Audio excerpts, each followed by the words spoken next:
સંસ્કૃતમાં મખ યાને યજ્ઞ કહેવાય. એ સંપૂર્ણ યજ્ઞનું જે ફળ નથી, એ યજ્ઞનું ફળ પણ તમને આ મંદિરમાં સહયોગ થકી પ્રાપ્ત થાય છે. મહારાજ, મંદિર તો બની ગયું છે, પ્રશ્ન એવો થાય આપણને. તો શાસ્ત્રમાં એના માટે એમ કીધું, સાંભળો, આ મંદિરનો જીર્ણોદ્ધાર કરો. એ જીવાત્મા માટે ભગવાન તો એવું કહે છે કે એના કદાચ બારી ચોકઠા બદલાવ્યા હોય, કોઈ કલર કરાવ્યો હોય, અરે એનો જીર્ણોદ્ધાર કરાવ્યો હોય, રંગ રોગાણ કરાવ્યું હોય, અને શિખરની પ્રતિષ્ઠા કરી હોય, અને બીજા મંદિરના કામોમાં સહયોગ કર્યો હોય, તો એ જીવોને પણ એવું કહેવામાં આવ્યું છે કે એ મંદિર, જૂનું મંદિર નિર્માણ જે કરે છે એને પણ આખું નવું મંદિર જે બનાવો અને એનું જે ફળ પ્રાપ્ત થાય છે ને, એ ફળ આ જૂનું મંદિર નિર્માણ કરવાથી પ્રાપ્ત થાય છે. અદ્ભુત મહિમા સ્કંદ પુરાણમાં આ મંદિર નિર્માણનો બતાવ્યો છે. કોઈ રત્ન જડિત મંદિર બનાવે, સુવર્ણ મંદિર બનાવે, શાસ્ત્રીય વિધિ વિધાન મુજબ એ શિવ ભક્ત અનંત પુણ્ય પ્રાપ્ત કરે છે. ન તસ્ય શક્યતે વક્તુમ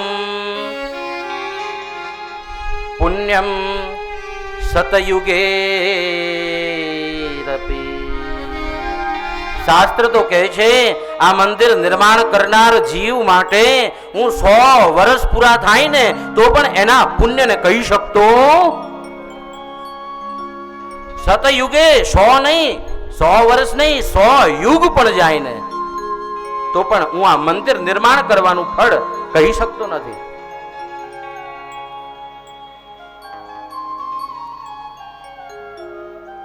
કદાચ કોઈ જીવ એક વખત પ્રસન્ન થઈ અને એ મંદિરના અંદર કોઈ સેવા આપે છે તો પણ એ જીવનું કલ્યાણ થાય.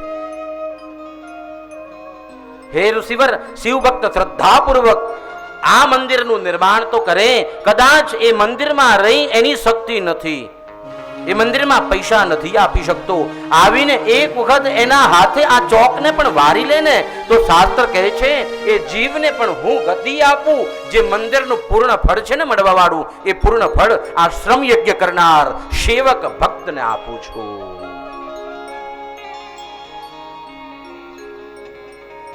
આ મંદિર નિર્માણનો અદ્ભુત મહિમા છે. શાસ્ત્રની અંદર આ મંદિરનો અદ્ભુત મહિમા બતાવ્યો. એમ કહેવાય કે કદાચ જો આ શિવ દર્શન કરવા માટે અહીંયા આગળ આ જગ્યામાં એવું કીધું કે શિવ ક્ષેત્રના, આ ક્ષેત્ર કયું કહેવાય? શિવ ક્ષેત્ર. જ્યાં મહાદેવની મૂર્તિ બેઠી છે, લિંગ છે, એ શિવ ક્ષેત્ર બને. એના પુણ્યની ચર્ચા કરતા અહીંયા કીધું છે. શિવ ક્ષેત્રનું દર્શનથી જે પુણ્ય પ્રાપ્ત થાય છે એનાથી 100 ગણું અધિક પુણ્ય એ જગ્યામાં પ્રવેશ કરવા માત્રથી થાય. સાંભળજો, તમે અહીંયા નિત્ય આવો છો, પણ એ નિત્ય આવનાર વ્યક્તિ શું લઈને જાય છે એ અમારું શાસ્ત્ર કહે છે. એ શિવ ક્ષેત્રમાં આવી અને બેસવા માત્રથી 100 ગણું અધિક પુણ્ય પ્રાપ્ત થાય. એનાથી 100 ગણું અધિક પુણ્ય એ જગ્યામાં જઈ મહાદેવના લિંગની પૂજા અને એના સ્પર્શનું બતાવ્યું છે.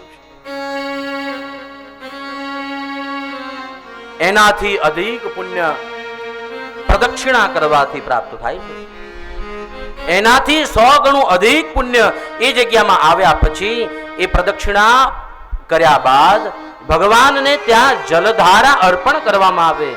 એનાથી 100 ગણું અધિક પુણ્ય જલધારા અર્પણ કરવાથી